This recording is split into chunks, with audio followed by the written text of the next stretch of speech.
আমার সবচেয়ে বড় ভুল ছিল আমার হাজবেন্ডকে বিয়ে করানো। ভাই এটা তোমরা আমাকে দেখে সবাই শিক্ষা নাও। সতীন কোনোদিনও আপন হয় না। চল আখির পেইন উঠছে, এখন হসপিটালে যেতে হবে। এই নামের ডক্টর, নার্স সবার সাথে আমি ঝগড়া করছি যে কেন এখন ওকে সিজার করতেছেন না। তারা একটা কথাই বলতেছে যে এই রক্ত না হলে সিজার করতে পারবো না। কারণ আখির রক্ত নাকি নাই। অথচ ওর শুরু থেকে আমরা জানি ওর রক্ত খুব ভালো। আমার রক্ত শূন্যতা ছিল, বাট যখন ওর প্রেগন্যান্সি টেস্ট মানে চেক আপ চলছে তখন বলছে ওর রক্ত ভালো।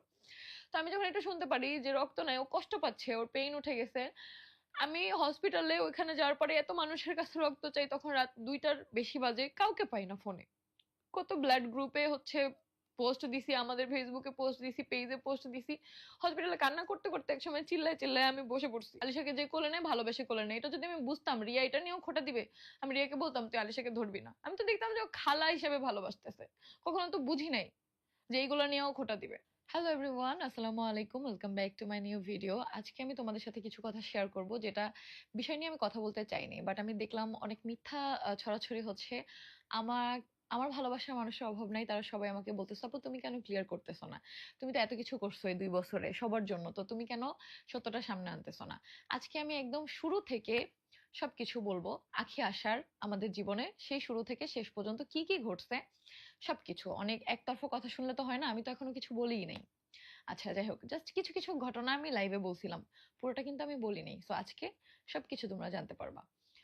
তো আমি তোমাদেরকে শুরুতে বলি যে যখন হচ্ছে আমি আমার হাজবেন্ডকে বিয়ে করাইতে চাই, তখন আখির সাথে আমার কথা হয়। আখি এভাবে ওকে প্রেজেন্ট করে যে ওর ওর প্রিভিয়াস লাইফের ভিডিওতেই আছে যে ওর জীবনে কত কষ্ট, ওর ফ্যামিলি ওকে খোটা দিচ্ছে, ওর বোন ওকে খোটা দিচ্ছে, ও ডিভোর্সি, ও গার্মেন্টসে চাকরি করতেছে, অনেক অসহায়, ও আমাদের সাথে এসে ভালো থাকতে চায়। ওকে ফাইন, দেখা করলাম। দেখা করার পরে ওই দিনের কথা বললাম যে ঠিক আছে তাহলে ওই দিনই বিয়ে। যেহেতু আহাদ বলছে আমার কোনো সমস্যা নেই, ডিভোর্স তো হয়ে গেছে তোমার, আর হচ্ছে আমি তো আগে থেকেই হচ্ছে কথা সবকিছু বলে রাখছি। পরে ওই দিন বিয়ে হয়, কিন্তু সে যেভাবে বলে জোর করে, ভাই তার বয়স 25 বছর, সে আমার থেকে 7 মাসের বড়। সো 25 বছরের একটা মেয়েকে কখনো জোর করে বিয়ে করা যায় না, আমি যেটা মনে করি। তো ওটা সম্পূর্ণ সে মিথ্যা কথা বলছে। বিয়ে হয়, বিয়ে যখন হয় সেই কাহিনীও আমি বলি। যে আমি বলি কাবিন তোর কত লাগবে, ঠিক আছে, কাবিন কত লাগবে আমাকে বল। না তখন তুমি তুমি করে বলতাম, সরি, যে তা কাবিন তুমি কত চাও, বলছে আমার কোনো কাবিন লাগবে না, 1 টাকা কাবিন না দিলেও আমার কোনো সমস্যা নেই। তো এরপরে হচ্ছে কাজী বলে যে না কাবিন ছাড়া বিয়ে হয় না। পরে তারাই তাদের তরফ থেকে 1 লাখ টাকা কাবিন, 50,000 টাকা উসুল, এটা তাদের তরফ থেকে তারা লিখে দিছে যে উসুল লিখতে হয়। আমার এগুলো নিয়ে কোনো সমস্যা ছিল না, 10 লাখ টাকার কাবিন লিখলেও সমস্যা ছিল না। কারণ আমি বলছি যে তুমি কত কাবিন চাও এটা তুমি বলো, সম্পূর্ণ তোমার ব্যাপার এটা। আর ওই বিয়েতে কিন্তু আমার সিগনেচারও আছে, বড় বউ হিসাবে, সাক্ষী হিসাবে। সেখানে এটা বলছে যে বিয়ে নাকি আমি করাইনি। যাই হোক, তো এই পয়েন্ট ক্লিয়ার। বিয়ে কিভাবে হলো, তারপরে বাসায় গেলাম। তারপরে পার্সোনাল টপিকের কথা আমি না বলি, কাউকে ছোট করে আমি কথা বলবো না, যা যা ঘটছে আমাদের লাইফে আমি সেগুলোই কথা বলবো। 2-3 দিন পরে আখি হচ্ছে আহাদের সাথে খুব রুড বিহেভ করে। কেন? স্মোক করার জন্য। আহাদের অনেক বেশি চিল্লাচ্ছে। আমি ঘুম থেকে উঠে শুনতেছি যে এত পরিমাণ চিল্লাচিল্লি চলতেছে। আহাদের সাথে এরকম চিল্লাইতেছে, আমার লাইফে কোনোদিন আমি আহাদের সাথে এভাবে চিল্লাই নাই। আর ও 2 দিন হয়েছে বিয়ে হয়েছে, ও আমার হাজবেন্ডের সাথে এভাবে চিল্লাচ্ছে, তাও কি নিয়ে? স্মোক করা নিয়ে। আজব একটা মানুষ। দেখো, অনেকের পরিবারে আছে যে কারো বাবা স্মোক করে, এটা একটা অভ্যাস, এটা ভালোবেসে তারপরে ছাড়াইতে হয়। কাউকে সম্ভব না জোর করে তুমি তার কোনো বদ অভ্যাস তুমি নষ্ট করবা বা বন্ধ করবা। ও যেই পরিমাণ স্মোক করতো আমার সাথে বিয়ের সময়, যেটা আস্তে আস্তে আস্তে আস্তে আমি কমাই আনছি, এখন কিন্তু ও টোটালি স্মোক করে না। এখন দেখো যে ভিডিওর মধ্যে ও ভেপিং করে। যাই হোক, তো স্মোক করা কখনোই ভালো না, এটা আমি কখনোই সাপোর্টে নাই। যার জন্য আমি কিন্তু আমার হাজবেন্ড এটাও বন্ধ করছি। তো অনেক চিল্লায়, মানে তুই তুকারি পুরা, মানে গালিগালাজ, সেই গালিগুলো এখন আমি ভিডিওতে ইউজ করতে পারবো না। পরে আমি বলতেছি কি হয়েছে, পরে বলে যে এই সিগারেটের গন্ধ আমার ভালো লাগে না, হ্যান ত্যান এটা সেটা। আচ্ছা ঠিক আছে, আমি বলছি ঠিক আছে, যেহেতু ভালো লাগে না তুমি বারান্দায় খাও, আস্তে আস্তে কমায় ফেলো, আর এটা তো মানে খারাপ, জিনিসটা তো আর ভালো না। পরে আমি আখিকে বললাম যে দেখ, যে কোনো কিছু বলতে হলে ছেলে মানুষকে ঠান্ডা মাথায় বলতে হয়। এভাবে উচ্চস্বরে কথা বলে ছেলেদের জেদ বাড়ে। ও বাসায় খাবে না, বাইরে যায় 100 একটা খাবে। তুই তখন ফিরাইতে পারবি? বলে আমার ফিরানোর কিছু নাই, আমার সামনে না খাইলে হয়েছে, ও খাক মরুক। তখন না আমার এই জিনিসটা খুবই লাগছে যে একটা হাজবেন্ডের প্রতি যদি মায়া ভালোবাসা না হয়, আহ তখনই মানুষ এই কথা বলতে পারে। তারপর আবার বলি যে 2-3 দিনের মধ্যে আর কিসের মায়া হবে, ওদের তো আর প্রেমের বিয়ে না। পরে ওকেও বুঝাই, ওকেও বুঝাই, ঠিক আছে। এর প্রায় হচ্ছে আরো 3-4 দিন পরে হঠাৎ করে আখি বাসায় নেই। সে বাসা থেকে গায়েব। কি নিয়ে? উপরে ছাদে যাই আমরা, ছাদে যেয়ে ছবি তুলি। তখন আমরা প্রায় ছাদে ভিডিও বানাইতাম। তোমরা সবাই সেই ভিডিওগুলো দেখছো যে একটা বাসায় আমরা ছাদে প্রচুর কনটেন্ট বানাইতাম। মানুষ রাস্তায় দেখা হলে বলতো, "এই আপু তোমরা এরা না ছাদে ব্লগ বানাইতা?" তো ছাদে ছবি তুলি। আয়শা নিয়া বলতেছে যে ও নিজেই কিন্তু আখি সবসময় ছবি তুলতে চায় না। আমার সাথে মনে হয় ৫ টা ছবি আর ওর সাথে মনে হয় ৪ টা। এটা নিয়ে ঝগড়া করতেছে আহাদের সাথে। হ্যাঁ, ওর সাথেই তুমি বেশি ছবি তুলছো। আমি বলছি যে জেনে শুনে আমাকে দেখে আইসা তারপরে এগুলা করতেছে। মানে আমি না বুঝতেছি না তখন ওকে যে আমি কি এত বড় ভুল করলাম? এরকম একটা মেয়েকে আমি আমার সংসারে আনলাম যে আয়শা নিয়ে এখন আমাকেই সহ্য করতে পারতেছে না। পরে বাসা থেকে নাই। বাসা থেকে নাই। আমি বের হয়ে গেছি। আমি আর রাহাত খুঁজতে বাসা ওইভাবে খুলে। তখন আমি 11 Pro Max চালাই। ফোন বাসায় রেখে, হ্যাঁ, iPhone বাসায় রেখে, আহাদের ফোন বাসায় রেখে বের হয়ে গেছি। খুঁজতে কোথাও নাই। স্ট্যান্ড পর্যন্ত গেছি। এখন একটা মানুষকে আমরা ফোনও নিয়ে যাই নাই। ভাবছি নিচে হয়তোবা আছে, পাবো। কিভাবে পাবো? বাসায় আশা ধরছি যে বাসায় যেয়ে কল দিলে হয়তোবা ওকে পাবো। কি করছে? আমাদের ওই বিল্ডিং এর ৫ তলায় একটা খালি ফ্ল্যাট ছিল। ওইটা হচ্ছে তোমার সোসাইটির বাসায়। ওই ৫ তলা মনে হয় এখনো খালি। উনি উনার ফ্ল্যাট খালিই রাখছে। মানে কাজ কমপ্লিট করে নাই। ওইখানেও বারান্দায় দাঁড়ানো আমি ওকে দেখছি। দেখে আমার এত রাগ লাগছে যে একটা মানুষ কিভাবে এরকম করতে পারে? এই দুপুরবেলা, ভর দুপুরবেলা তখন লিফট নষ্ট। আমরা ৯ তলায় থাকি। সেখান থেকে হেঁটে, হেঁটে তারপর আমরা নামছি, আবার আসছি। আসার পরে সে ওই ফ্ল্যাটে দেখে আসছি। দেখে আহাত গেছে। যাওয়ার পরে বলে, "আমি তোমাদের সাথে একটা প্র্যাঙ্ক করছি।" করার পর উপরে আসছে। আমি বলছি, "এভাবে আর কখনো করিস না। মানুষের তো টেনশন হয়। তারপরে তোর একটা বিপদ হইতে পারে বা কিছু, তোর ফ্যামিলি এখন কিছুই জানে না। তারা রাজি না। তোকে মাইনা নেয় নাই বা আমাদের কাছে আসছে, সব দায়িত্ব আমাদের। তো আমাদের তো একটা টেনশন হয়।" এরপর বলে, "না, আর কখনো করব না।" ওটাও দুষ্টুমি করছে। তো এরপরে আমরা ঘুরতে যাই। বেশ কয়েকদিন আমাদের খুব সুন্দর সম্পর্ক। একদম যেভাবে আমাদের সংসার প্রতিনিয়ত চলতেছে। এরপর একদিন হঠাৎ করে তোমাদের ভাইয়া হচ্ছে ছাদে যায়। ও হচ্ছে প্রায় কি ছাদে যাইতো। বলতো কি সামি আর ইরফান হচ্ছে ওর বেস্ট ফ্রেন্ড। ওদের সাথে অনেক কিছু শেয়ার করে। ছাদে গেছে, আমি হচ্ছে তখন ভিডিও এডিটিং করতেছি। তখন তো আর কেউ নাই। আমি তখন হচ্ছে ইরফান আসছে, ওরে আমি এডিটিং শিখাচ্ছি আর আমি এডিটিং করতেছি। তারপরে বলতেছে যে মানে যায়া তোমাদের ভাইয়া দেখতেছে কি যে ও স্মোক করতেছে সামি আর ইরফানের সাথে। তো দেখার সাথে সাথে তো তোমাদের ভাই ওখান থেকে মানে রাগে জিদে ওদের ৩ জনের উপরে নিচে চলে আসছে। সাথে সাথে আঁখি আসছে। আইসা হাতের পা ধরছে আমার সামনেই, ধরে বলতেছে যে আমি আর কখনো এমন করব না। দেখো এটা আমার আগে একটা অভ্যাস ছিল, আমার একটা বদ অভ্যাস হয়ে গেছিল। আমি অনেক ডিপ্রেশনে ছিলাম। এইজন্য আমি আর ইরফানের কোনো দোষ নাই। আমি ওদের থেকে জোর করে নিছি। আর আমি মাঝে মাঝে ওদের সাথে খাইছি। বাট আর কখনো খাবো না। হ্যাঁ, মাফ চাইছে। পরে আমি বলতেছি কি হয়েছে? আমি তো তখন বুঝতেছি না যে ছাদে কি হয়েছে। পরে আমি বললাম যে হচ্ছে কি হয়েছে আমাকে বলো। পরে আখি আমাকে বলছে যে এরকম এরকম। আমি বলছি তুই না ওইদিন যে এত বকা দিলি যে তোর এই গন্ধ ভাল লাগে না, তো নিজে খাইলে সেই গন্ধ আর ভাল লাগে না কেন? বলে কি আমি রাগারাগি করছি এই জন্য, ও খাইলে আমার খাইতে ইচ্ছা করে যাতে না খায় সেই জন্য, কারণ ওর সামনে তো আমি খাইতে পারবো না। বাস এই টপিক ওইখানে। পরে আমি অনেক রাগারাগি করছি যে আখি এটা একটা মেয়ের জন্য এটা খুবই খারাপ। একটা মেয়ে হিসাবে স্মোক করাটা এটা আমরা যে ফ্যামিলি থেকে বিলং করি আমরা মনে করি এটা অনেক খারাপ। ঠিক আছে, তো আর কখনো এটা করিস না। আর যেহেতু আজকে হাতের কাছে তুই ধরা খাইছস, আর সামি আর ইরফানের আমি ওদেরকেও ডাকি, ওদেরকে আমি অনেক বকাঝকা করি। ইরফান বলে, মামি আসলে আমাদের কোনো দোষ নাই, আমরা দিতে চাইনি। সে অনেক জোরাজোরি করছে, কান্নাকাটি করছে, তারপরে হচ্ছে মাঝে মাঝে চুরি করেও নিছে আমাদের কাছ থেকে। Okay fine. পরে এই টপিক ওইখানেই শেষ। আর কখনো ওকে দেখি নাই খাইতে। এখন খাইছে না না খাইছে আদৌ সেটা ওই বলতে পারবে। বাট এরপর থেকে আর আমাদের সামনে পড়ে নাই। হয়তো আর কখনো খায় নাই। ওই মানুষ ভুল করতেই পারে। পরে ওই টপিক শেষে আমি জাস্ট অবাক হয়েছি যে মানুষটা নিজে এটা খায়, সে কেমনে তার হাজবেন্ডের সাথে এত রুডলি এত খারাপ বিহেভিয়ার করে। এই জন্য আমি অবাক হয়েছিলাম যে কাকে আমি নিয়ে আসলাম। প্রতিনিয়তই না ওর আচরণে এটা আমি হচ্ছে বুঝতেছিলাম যে আমি কাকে নিয়ে আসছি। এরপরে তখন আমাদের সংসার তো তখনের ভ্লগ গুলায় সবই তো আছে, দেখলেই বুঝতে পারবো। তখন আমাদের অনেক প্রবলেম চলতেছিল। ভ্লগিং থেকে জাস্ট ইউটিউব থেকে আমরা যে টাকাটা পাচ্ছিলাম সেটা থেকে আমরা চলতেছিলাম। তোমাদের ভাইয়ার ফটোগ্রাফি তখন বন্ধ। তখন আমরা অনেক প্রবলেমে ছিলাম। এর মধ্যে হঠাৎ করে তোমাদের ভাইয়ার আগের যে ঋণ, সেই ঋণের মধ্যে একটা হচ্ছে কল আসে এমার্জেন্সি কিছু টাকার জন্য। যেটা মনে করো খুবই সামান্য পরিমাণ টাকা, একটা অ্যান্ড্রয়েড ফোন সেল করলে হয়ে যেত। তখন তোমাদের ভাইয়ার হচ্ছে ফোন নাই। ওর ফোন আগেই সেল করছে এই ঘটনার আগে। এটা বেশ কয়েক মাস পরে হয়তোবা, আমার একদম টাইম মনে নাই। বাট আমার ফোন সেল করে এটা ভ্লগ দেখলে তুমি বুঝতে পারো। ভ্লগে আছে যে আইফোন থেকে আমরা অ্যান্ড্রয়েডে শিফট হয়েছি ভ্লগে, তখনের ওই দিনের কাহিনী। তো এরপরে তোমাদের ভাই বলে কি আখিকে যে দেখো তিশার ফোন দিয়ে তো হচ্ছে ভ্লগ করতেছি আমরা, এটাই তো আমাদের এখন ইনকামের একমাত্র রাস্তা। তো তোমার ফোনটা সেল করি। তাহলে তো এখন আমি 1010 টাকা যদি পাই বা 7000 টাকা যদি সেল করতে পারি, ওই টাকাটা দিয়ে দেই, আমাদের ঝামেলা শেষ। আখি উঠে বলছে আমার এটা গার্মেন্টস করে আমি তারপর হচ্ছে এই ফোনটা আমি কিনছি, আমি এটা দিব না। কোনো কিছু বিনিময়ে আমি সেল করবো না। আইফোন সেল করলে করো, তোমাদের সমস্যা তোমরা বুঝো। পরে আমি হাতকে জাস্ট একটা ইশারাই দিছি যে চুপ করো। তোমার আমি একবারও বলছি ওর ফোন সেল করার কথা? আমি তো বলছি আমার ফোন সেল করবো।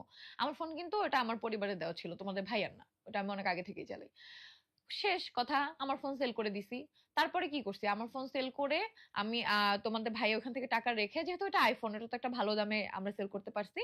তারপরে একটা আমরা 23,000 না কত টাকায় একটা হচ্ছে টেকনোর ফোন কিনি আরিফ মামার মাধ্যমে। তাও পুরো টাকাটা ওকে তখন দেই না, 25,000 টাকায়। ওকে হচ্ছে 15,000 টাকা দেই মেবি। আর আইফোনটা ওর কাছেই সেল করি, আমাদের এই যে ভাইগনা আরিফের কাছে। আর হচ্ছে বাকি টাকা আমরা পরে দিব, এটা বলি। এটা আমরা প্রতি মাসে 2,000 করে দিছি। আমাকে আমাদেরকে অনেক হেল্প করছে, এই জন্য কিন্তু এখনো ওদেরকে এত ভালোবাসি। কারণ বিপদের সময় যে বলেন না একটা কথা, একটা আঙ্গুল জাগাইলে ওইটা সারা জীবন থাকে, মানে মনে থাকে বা মনে রাখা উচিত। আমরা নিমক হারাম না ভাই, তাই মনে রাখি। তো এরপরে দেখো ওইখান থেকে আখির প্রতি অনেকটা আমার কষ্ট চলে আসছিল যে শুধুমাত্র ফোনটা আমার দেখে না, আমরা আইফোন দিয়ে ভ্লগিং করতাম, ক্যামেরা কোয়ালিটি বেটার হইতো, এটা সবাই জানো অ্যান্ড্রয়েডের থেকে আইফোনের কোয়ালিটি ভালো। তারপরেও কিছু বলি না, এটা ওর পার্সোনাল ব্যাপার, সমস্যা নেই, ও সেল করে নাই, সেটা ওর ব্যাপার। তো ও কিন্তু আমাদের পাশে কখনোই ছিল না, তখন ওর ফোনটা সেল করলে কিন্তু আমরা আইফোন দিয়ে ভ্লগিংই করতে পারতাম। আমার ফোন আমি চালাইতাম কম, আমি ওটা তো ভ্লগিং এর কাজেই হচ্ছে সবসময় ইউজ হইতো, সবসময় আমার এডিটিং করা বলো সবকিছু তো আমিই করছি। 3 বছরে কোনোদিন বলতে পারবে না আখি নিজে কোনো কিছু করছে, সেটা যারা আমাদের প্রতিনিয়ত ব্লগ দেখো তারা সবাই এখনো বলো। তো এরপরে আমরা ওই ফোন দিয়ে চলছি। তারপরে হচ্ছে প্রেগনেন্ট হই। প্রেগনেন্ট হওয়ার পরে মানে তোমাদের ভাইয়া হচ্ছে আখি আসার আগে থেকেই আমাদের বিয়ের পর থেকে বেবি নিতে চাচ্ছিল, বাট আমি বেবি নিতে চাচ্ছিলাম না। কারণ হচ্ছে আমার সন্তান আমার থেকে দূরে, যার জন্য আমি দ্বিতীয়বার মা হওয়ার সাহস কখনো করি নাই, আমার ইচ্ছাই ছিল না আমি কখনো বেবি নিব। কিন্তু তোমাদের ভাইয়া প্রতিনিয়ত এটা নিয়ে ঝগড়া করতো, এটা আখিও দেখছো, ওর সামনেও বহুত ঝগড়া হয়েছে আমাদের এই বাচ্চা নেওয়া নিয়ে।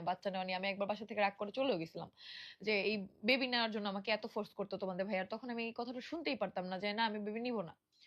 কারণ এটা আমার একটা ভয়ও কাজ করতো, আবার হচ্ছে ওই যে কষ্টটা আমি করছি আমার ফার্স্ট বেবিকে নিয়ে, ওটা আমার প্রিভিয়াস লাইফের যে ভিডিওটা আমি বলছি ওখানে বলছি। ওকে নিয়ে আমি সব ভিডিওতে কথা বলতে পারি না, আমার আমি কন্ট্রোল ইমোশনাল হয়ে যাই, ঠিক আছে।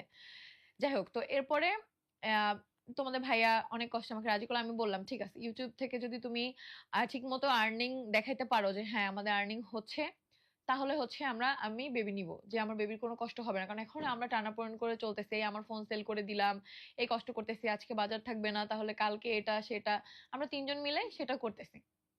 আমার আম্মুর কাছ থেকে আনতেছি, তখনও কিন্তু কেউ না থাকলেও আমার পরিবার পাশে ছিল। আমার আম্মু টাকা পয়সা দিত, আমার আম্মু আম্মুর বাসায় দাওয়াত দিয়ে খাওয়াইতো।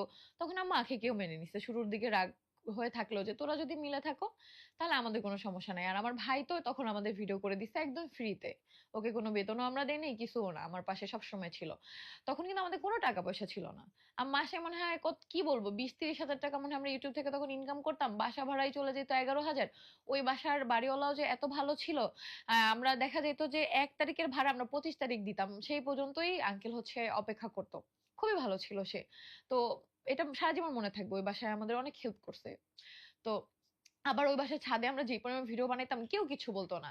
প্রত্যেকটা মানুষ আমাদের কিন্তু দেখতো, তারা এক সাইডে থাকতো আমরা এক সাইডে, আমাদের সব গাছ দিয়ে ভরা ছিল, আমাদের কখনো কিছু বলতো না। আমি জানি না এখনকার কোনো বাড়িওয়ালা এটা অ্যালাউ করবে কিনা, বাট ওই বাসায় আমাদের এরকম কোনো বাধা ছিল না, সবাই অনেক ভালো ছিল। আর আমাদের খুব সাপোর্ট করছে। তো আমার পরিবার কিন্তু তখন থেকেই সাপোর্টে। তখন কিন্তু আমার পরিবার উল্টা আমাদেরকে দিছে এই বাজার নাই, আম্মুর বাসা থেকে চাল আনছি, আম্মুর বাসা থেকে আলু আনছি, পেঁয়াজ আনছি, এগুলো তো আর ভ্লগ করে বলার মতো না, তাই না? যে আমার হাজবেন্ডই ছোট হবে তাই এগুলো আমি কখনো বলতে চাইনি। বাট আমি দেখতেছি কি, আমি চুপ আছি দেখে কিছু মানুষ এটা নিয়ে মানে বানায় বানায় এমন পর্যায়ে নিয়ে গেছে যে সেই আমাদের জন্য করে গেছে, আমরা কিছু করিনি। যাই হোক, এটা আল্লাহ দেখবে। আর আমি আজকে সব সত্য কথা বলতেছি, আমার যদি কোনো কথা মিথ্যা থাকে সে যাতে সেটা ক্লিয়ার করে দেয় যে হ্যাঁ তুই সেই কথাটা মিথ্যা বলছে, যাতে আমার সামনে এসে আমার চোখে আঙ্গুল দিয়ে বলতে পারে যে আমি এটা মিথ্যা বলছি।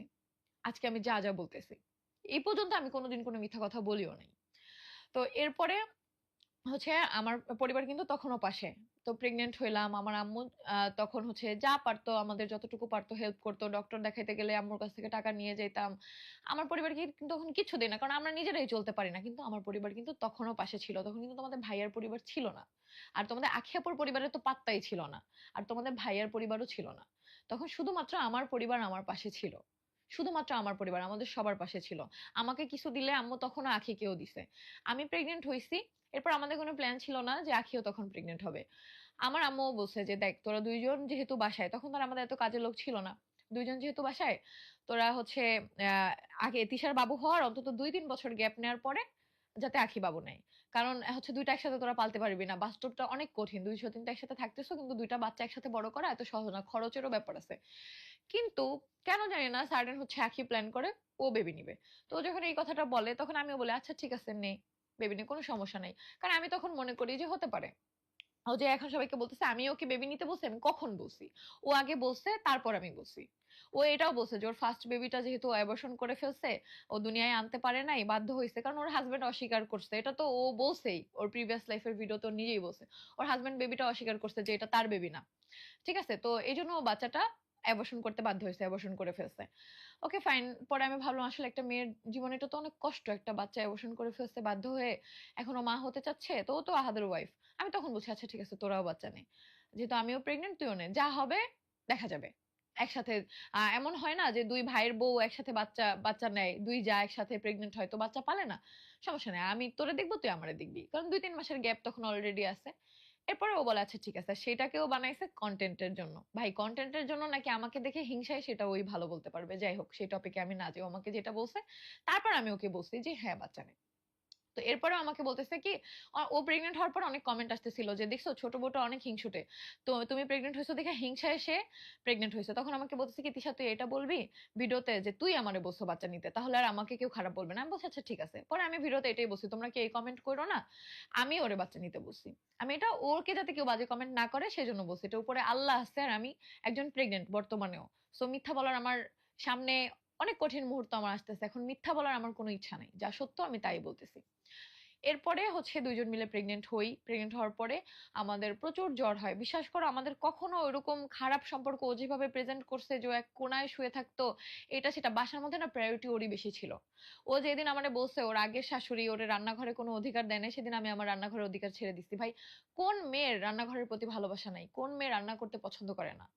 আমার সবথেকে বেশি পছন্দ রান্না-বান্না করে আমার হাসব্যান্ডকে খাওয়ানো, পরিবারের মানুষকে খাওয়ানো, রান্নাঘর পরিপাটি রাখা। যেদিন ও আমাকে এই কষ্টের কথা বলছে সেদিন আমি বলছি, "ঠিক আছে আজকে থেকে তোর মতো রান্নাঘরে সবকিছু চলবে। তোর যদি কোনো হেল্প লাগে আমারে বলবি আমি করে দিব।" সেদিন আমি ওকে রান্নাঘরের দায়িত্ব ছেড়ে দিছি। সবকিছু ওর মতো করে গোছায় রাখতো। যেখানে মসলা রাখার, যেখানে যা রাখার সবকিছু ওর মতো ও রাখতো। আমি ছেড়ে দিছি যে থাক একটা মেয়েটার মনে কষ্ট, আমি স্যাক্রিফাইস করি। কিন্তু এত স্যাক্রিফাইস করেও না সেই দিন শেষে দোষটা আমারই বেশি হলো। এরপরে বিড়ালের জন্য পাগল হয়ে গেছে। ওর একটা বিড়ালের বাচ্চা লাগবে, ওর একটা বিড়ালের বাচ্চা লাগবে। আমি আমার বান্ধবীর সাথে যোগাযোগ করি। আমার বান্ধবীর আবার পার্সিয়ান বিড়াল আছে। তো ওর বলছে আমাকে যে ওর বিড়ালের বাবু হইলে হচ্ছে ও আমাকে দিবে। এরপরে আমরা ওর বাসায় যাই। আখিকে নিয়েই যাই। সেই ভ্লগও আছে। তখন আমাদের একটা কুকুরও ছিল স্নোই। আমার হাসব্যান্ডকে হচ্ছে আমরা কিনে দিছিলাম ওইটা। আমি কিনে দিছিলাম। তো এরপরে হচ্ছে আমরা বিড়ালের বাচ্চা ২ টা আয়না দেই ওরে। সেই বিড়ালের বাচ্চা ২ টাকেও লালন-পালন করতো, থাকতো। তো আমি কার জন্য এনে দিছি? ওকে ভালোবাসি বিধায় তো বিড়ালের বাচ্চা ২ টা আমি এনে দিছি। আমরা তখন নিজেদের খরচই চালাইতে পারতেছি না। এর মধ্যে একটা কুকুর আনছি, তারপরে বিড়াল আনছি। সবকিছু মিলায় নিয়া ও ফার্স্ট এ আমাদের যে জোজো ছিল সবাই বলছে আপু জোজো